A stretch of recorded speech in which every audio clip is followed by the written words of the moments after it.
শুধুমাত্র মুস্তাফিজুর রহমানের কারণে দিল্লি ক্যাপিটালসের পেজের 1 মিলিয়ন ফলোয়ার বেড়ে গেছে। একবার চিন্তা করে দেখেন এই মুস্তাফিজুর রহমানের জনপ্রিয়তা কতটুকু। গত 3 দিন আগের একটা পোস্ট যেটা ছিল মুস্তাফিজুর রহমানকে নিয়ে। মুস্তাফিজুর রহমান 2 বছর পর আবারও দিল্লি ক্যাপিটালসের হয়ে খেলবেন। এই পোস্টে লাইক পড়েছে 4,15,000, 25,000 কমেন্ট, 13,000 শেয়ার, যা আইপিএল ইতিহাসে কোনো ক্রিকেটারের নাই।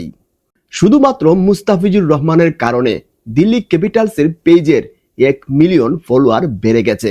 একবার চিন্তা করে দেখেন এই মুস্তাফিজুর রহমানের জনপ্রিয়তা কতটুকু।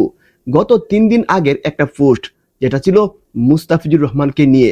মুস্তাফিজুর রহমান 2 বছর পর আবারও দিল্লি ক্যাপিটালসের হয়ে খেলবেন। এই পোস্টে লাইক পড়েছে 4,15,000, 25,000 কমেন্ট, 13,000 শেয়ার, যা আইপিএল ইতিহাসে কোনো ক্রিকেটারের নাই।